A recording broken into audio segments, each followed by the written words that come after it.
Teología Bíblica 1. Bienvenidos a este apasionante estudio que nos ayuda en nuestro crecimiento espiritual y nos da herramientas apologéticas. La Escuela de Desarrollo Cristiano de Canadá ayuda en la formación de nuevos ministros. El profesor Víctor Manuel Buitrago Cruz les da la bienvenida.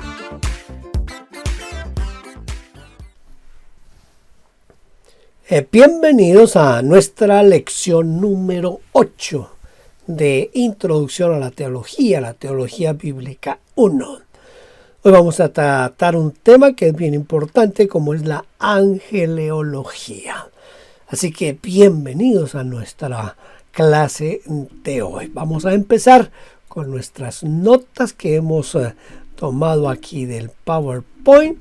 Habíamos terminado hablando en la clase pasada acerca del Espíritu Santo. Hoy empezamos entonces con los ángeles. Antes de la creación del hombre, Dios creó una innumerable compañía de seres que fueron llamados ángeles. Esto fue mucho antes de que Dios creara al hombre. La Biblia no se detiene a mostrarnos la época en que Dios creó a los ángeles, solo nos presenta que los ángeles son creación de Dios. Al igual que los hombres, los ángeles tienen una personalidad. Ellos tienen inteligencia y también tienen una responsabilidad moral. La palabra ángel significa mensajero. Cuando se refiere a una clase especial de seres, el término también es usado a veces señalando a otros quienes son los mensajeros, como sucede con los ángeles de las 7 iglesias del Asia Menor. Cuando usted lee Apocalipsis, entre los capítulos 2 y 3, cada mensaje a cada iglesia se inicia con la expresión: escribe al ángel de la iglesia en Éfeso, o en Sardis, o en Esmirna, o en Filadelfia. En fin, siempre se refiere al ángel de la iglesia. En este caso, la mayoría de intérpretes de la Biblia dicen que el ángel es el pastor. Los ángeles se dividen en la experiencia y también para efectos de estudio. Se dividen en dos grandes grupos, que son los ángeles santos, es decir, los ángeles que mantuvieron siempre su posición, y los ángeles caídos, que son aquellos que al lado de Satanás decidieron rebelarse contra Dios. Los ángeles santos, a su vez, los ángeles santos se dividen de la siguiente manera. Está primero el arcángel Miguel, que es el jefe de todos los ángeles santos, y el nombre de Miguel significa está como en Dios. Usted va a ver en varias citas, especialmente aquí tenemos Daniel 10:21, 12:1. En la primera carta a los tesalonicenses, por favor busquen su Biblia y lea estas referencias. El otro ángel es el ángel Gabriel. Es uno de los principales mensajeros de Dios. Su nombre significa héroe de Dios. Él fue el portador de importantes mensajes, como el entregado a Daniel. Cuando Daniel oró, quien trajo la respuesta de la oración de Daniel fue el ángel Gabriel.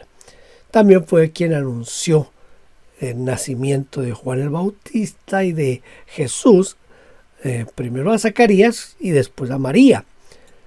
En la mayoría de los ángeles no se les da un nombre individual, aunque son mencionados como ángeles elegidos. Bueno, tienen ángeles.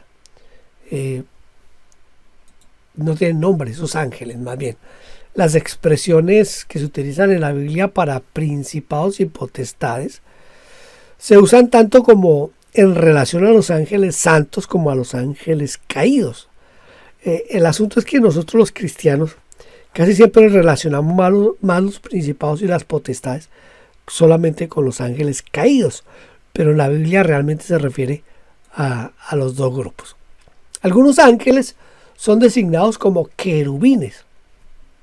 Son criaturas vivientes que defienden la santidad de Dios de cualquier muestra de pecado. Esto que defienden es como una expresión más bien. Acuérdense que la Biblia está escrita pensando en nosotros como hombres, porque Dios no necesita quien defienda su santidad. Si Dios necesitara quien defiende su santidad, Dios dejaría de ser Dios, ¿verdad? Pero los querubines están allí más bien como para proteger que el hombre no denigre de la santidad de Dios, que el hombre entienda la santidad de Dios. No es que estén defendiendo la santidad de Dios porque Dios de pronto pueda perderla o pueda caer en pecado, sino más bien es para que el hombre entienda, comprenda la santidad de Dios. Están también los serafines, que ellos son mencionados solo una vez en la Biblia, en Isaías capítulo 6, del versículo 2 al 7. El término ángel de Jehová se encuentra frecuentemente en el Antiguo Testamento. El gran contraste entre Cristo, quien en realidad es el ángel de Jehová, y los seres angélicos se presenta en Hebreos 1, del 4 al 14. Cristo es superior a los ángeles. Por esa razón, cuando usted lee en la Biblia que el ángel que está trayendo, el ángel de Jehová que está trayendo un mensaje, ese es el único ángel que permite adoración, porque en realidad es Cristo Jesús, que es una forma como preencarnada. Los demás ángeles, usted nota que en la Biblia, cuando los hombres intentaron adorar a esos otros ángeles se lo impidieron al hombre. Uno de los versículos que más me mueve a mí, desde la primera vez que leí la Biblia, hace yo creo que un poco más de 50 años, sí, un poquito más de 50 años, que leí por primera vez toda la Biblia. Ese pasaje me impactó por dos razones. Uno, por la forma en que el ángel no permitió adoración.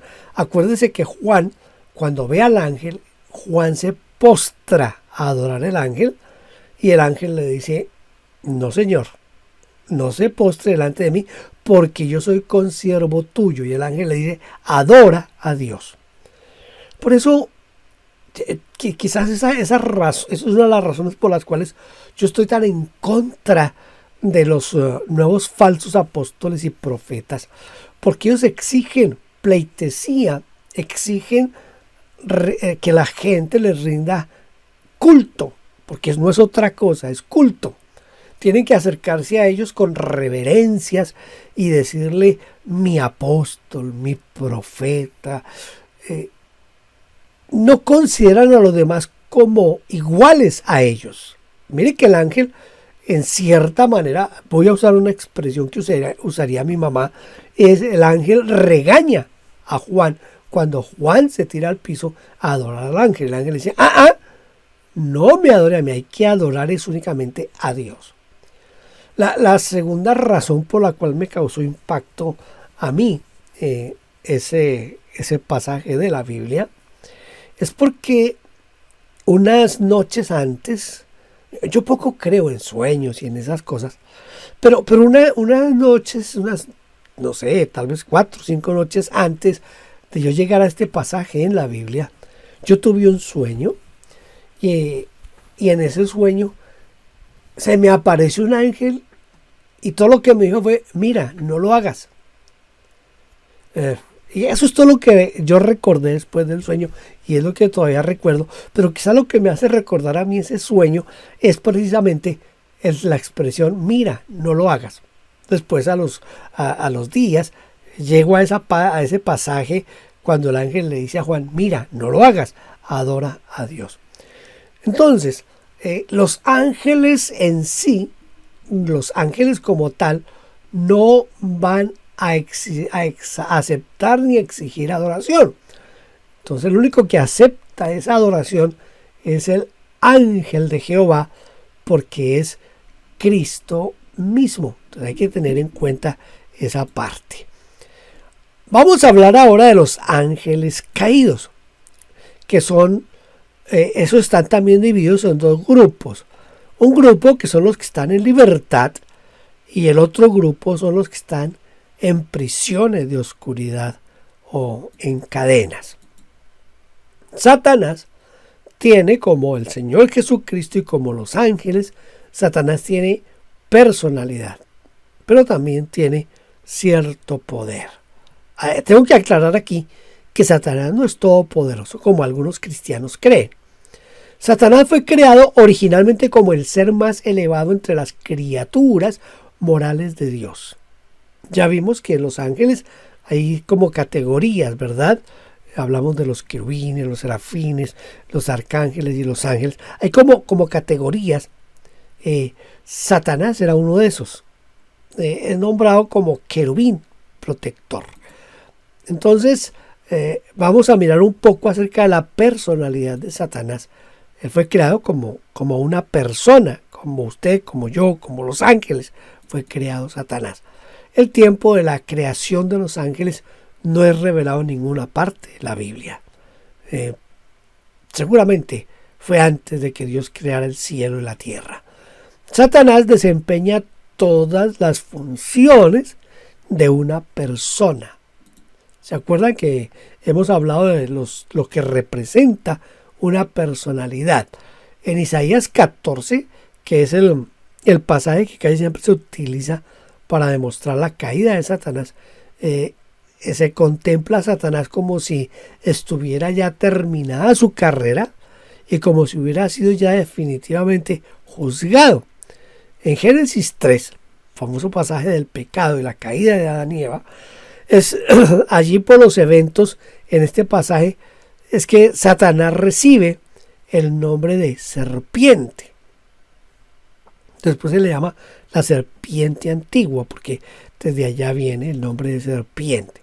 En Job, que aparece una y otra vez Satanás, hay una revelación peculiar y es que Satanás tiene acceso a Dios en el sentido de ir a la presencia de Dios. Eso es interesante. En Lucas 4, cuando se está hablando aquí de la tentación de Jesús, la personalidad de Satanás se revela también cuando se enfrenta en el desierto con el Hijo de Dios. Y el pasaje como más diciente sobre la acción de Satanás hoy está en Efesios 6, 10 al 12.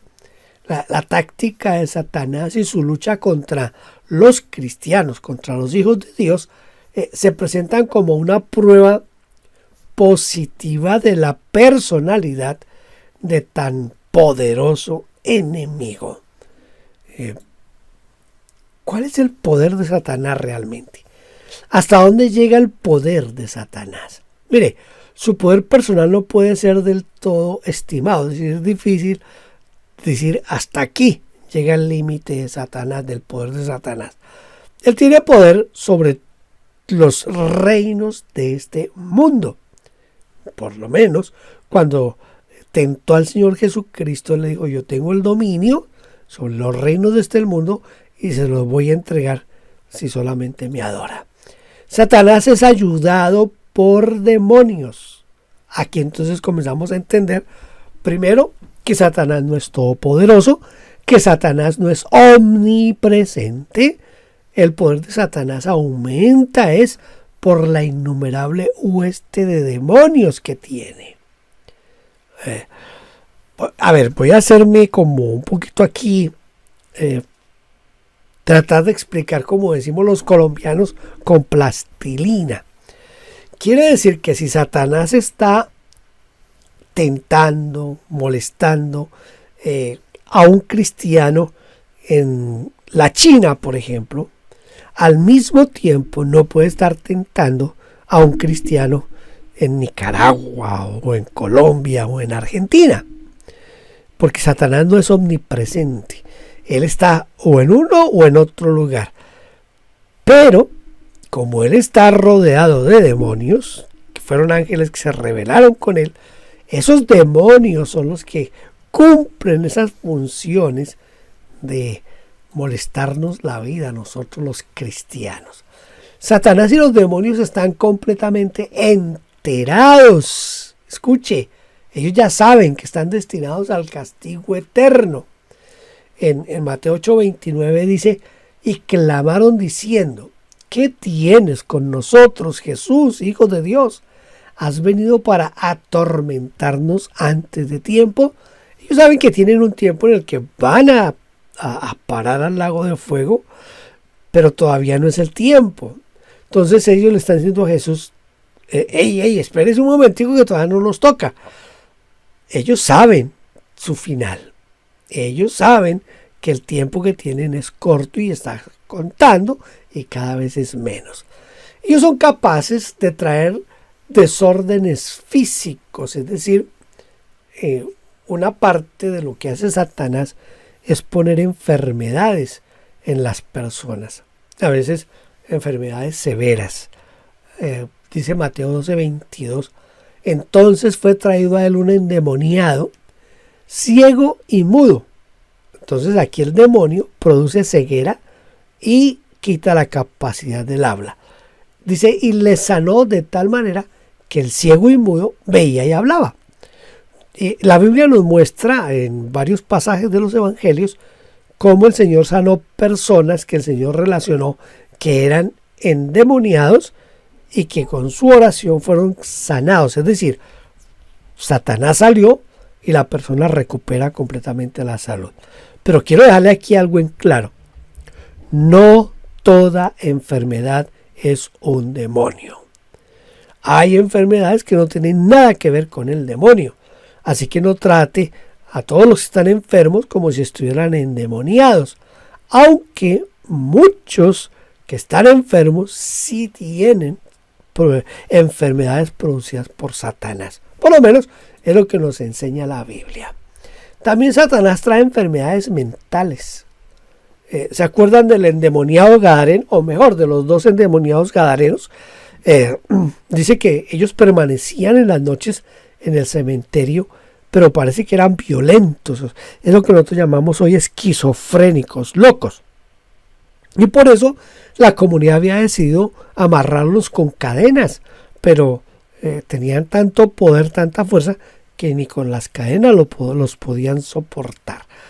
Dice que cuando salió él de la barca, cuando el Señor Jesús salió de la barca, enseguida vino a su encuentro a los sepulcros un hombre con un espíritu inmundo, que tenía su morada en los sepulcros y nadie podía atarle ni aún con cadenas.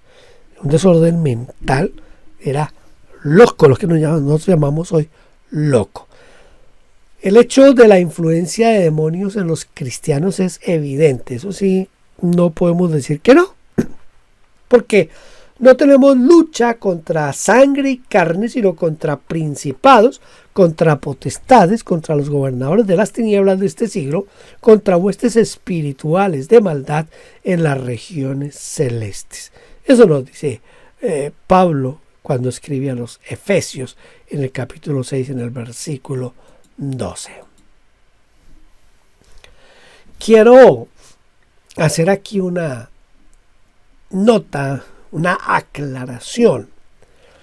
No existe ninguna evidencia bíblica para afirmar que un cristiano pueda estar endemoniado.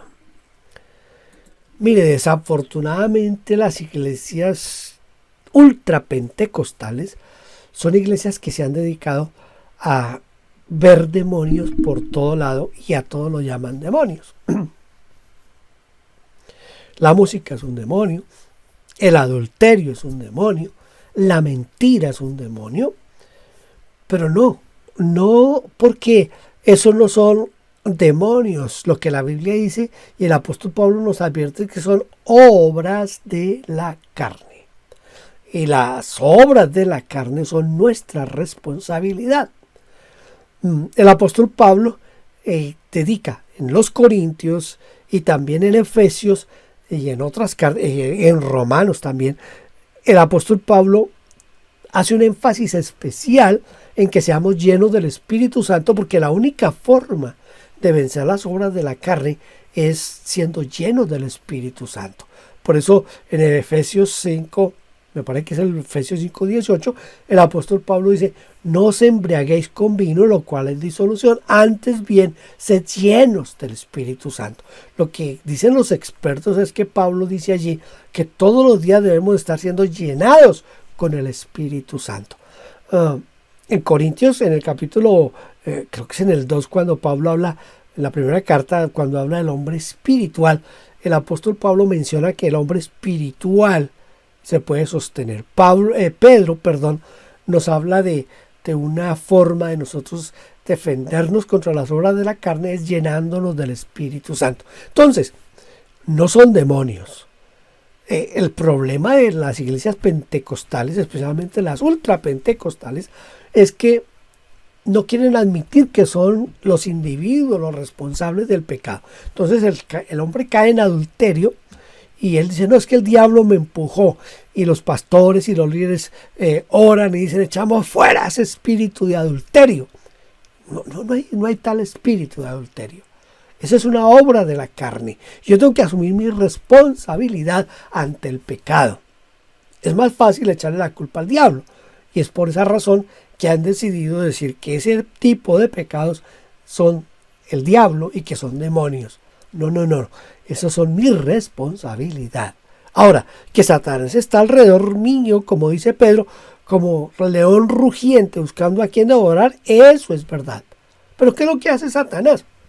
Satanás aprovecha nuestra naturaleza pecaminosa, nuestra lujuria, nuestra lascivia, y él la aprovecha y la estimula. Esa es la forma en que él nos sirve en bandeja de plata, nos sirve el pecado, y nosotros como tontos caemos en el pecado. Pero no es un demonio, fue mi decisión, es mi falta de estar lleno del Espíritu Santo. Yo quería dejarles esa aclaración porque usted y yo sabemos que hay muchos que piensan que los demonios, que el adulterio, la mentira, la borrachera son demonios, y resulta que no. Entonces, no confundamos las obras de la carne con los demonios. Ya les expliqué esto, que Satanás, por intermedio de sus demonios, lo que hace es estimular las obras de la carne. No hay un demonio de adulterio. El adulterio es una obra de la carne. Por eso debemos mantenernos llenos del Espíritu Santo. Vamos a mirar ahora la obra y el destino de Satanás. Miren, hay dos conceptos falsos sobre Satanás. El primer concepto es que muchos creen que Satanás no existe. En realidad no existe, y que lo que la supuesta persona no pasa de ser un principio de mal o una influencia, y que se manifiesta en el hombre y en una forma como más general, pero no como persona, no como individuo, sino casi más bien como una manera de vivir de la gente. Por ejemplo, seguramente usted ha escuchado hablar de una secta que se llama Creciendo en Gracia. Creciendo en Gracia dicen que Satanás no existe. Satanás no existe. Entonces, y la mayoría de la gente quiere dar por descontado esto, es decir, que la mayoría quisiera que Satanás no exista. Pero las Escrituras, la Biblia, que es la única autorizada para que hablemos de estos temas, la Biblia nos presenta tanto a Jesucristo como a Satanás como dos seres personales y existentes. Entonces, tenemos que aceptar eso. Le dije que habían dos conceptos falsos. El segundo concepto es que otros creen que Satanás es la causa directa de los pecados de cada persona. Pero mire, el propósito principal de Satanás no es promover el pecado en el mundo. Es que él desde un principio él no tenía el intento de convertirse en un demonio. No, él lo que quería era ser igual a Dios. Así que cuando Satanás se rebeló, ni siquiera existía el hombre. Entonces ya ese intento de Satanás es llegar a ser igual a Dios. Entonces su interés principal no está en que el hombre peque. El interés principal de Satanás es ser igual a Dios.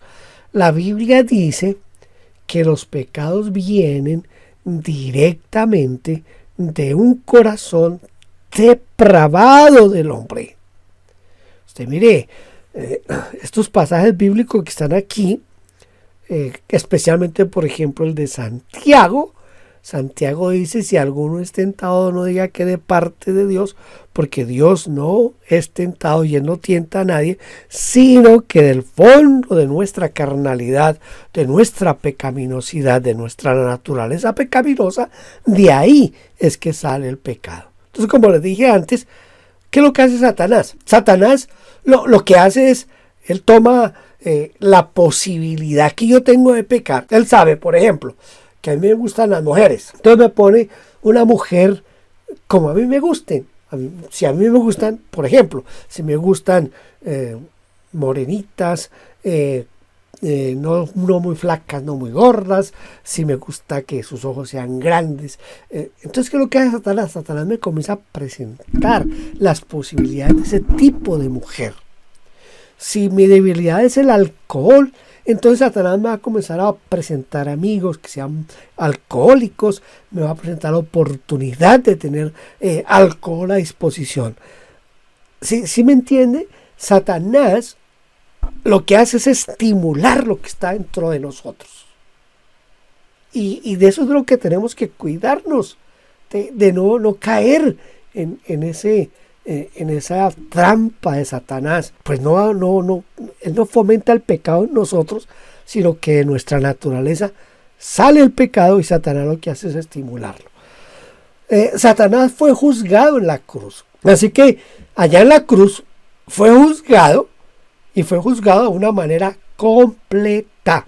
Por favor, revisemos estas citas bíblicas donde nos muestra que Satanás ya fue juzgado, que ya en la cruz del Calvario fue juzgado y de esa manera ya está confirmado su final. Satanás será arrojado del cielo.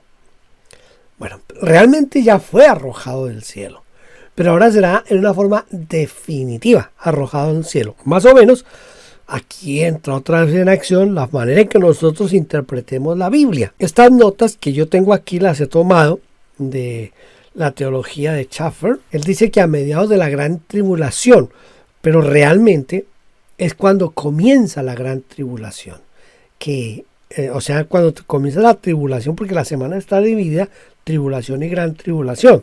Desde el mismo comienzo de la tribulación, Satanás es arrojado del cielo y como resultado de esa guerra en el cielo, él tiene ahora sí como fomentar el pecado en la tierra. Entonces es arrojado del cielo y es su autoridad en la tierra, pero tiene ciertas limitaciones. Cuando termine la gran tribulación, habrá una guerra y Satanás será confinado al abismo, porque durante 1000 años va a estar encadenado. Entonces allá estará atado Satanás durante el tiempo en que Cristo esté gobernando la tierra por ese periodo de 1000 años. Pero después de esos 1000 años, dice que será suelto por un poco de tiempo. Ahora sí, Satanás con todos sus ángeles, con todos sus demonios, Satanás se vuelve el diablo y le arma la guerra al Señor Jesús al final del milenio. Claro, es el último pataleo de Satanás. Entonces viene lo que es la condenación final, porque es derrotado al final del milenio, es derrotado y entonces después de haber promovido esa rebelión contra Dios por ese poco de tiempo que va a estar en libertad, entonces será derrotado y será lanzado, ahora sí, en una forma definitiva en el lago de fuego para ser atormentado día y noche por los siglos de los siglos. Mire cómo lo dice Apocalipsis 20:10.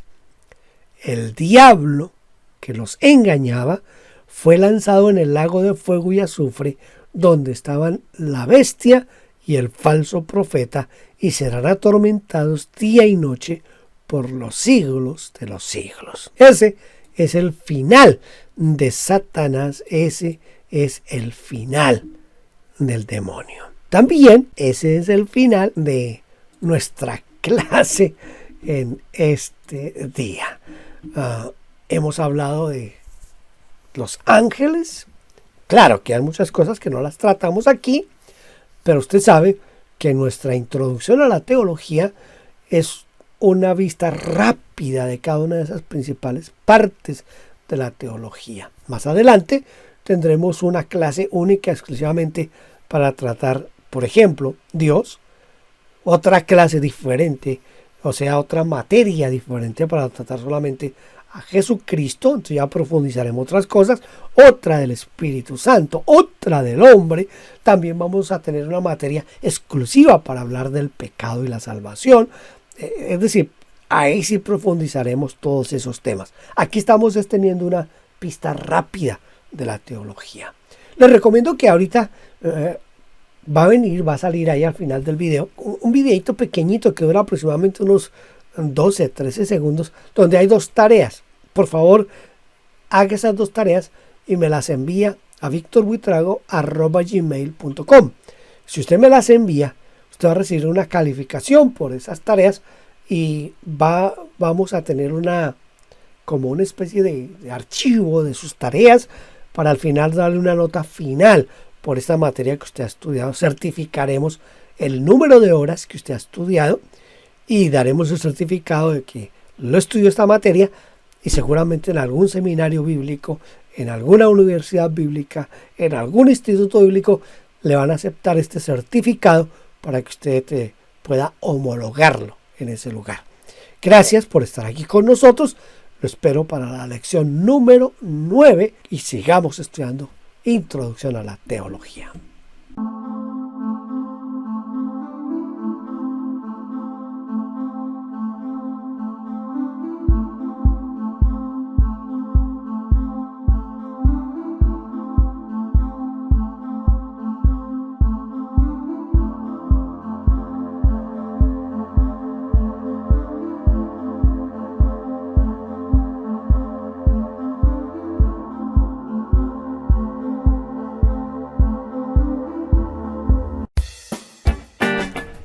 Gracias por vernos.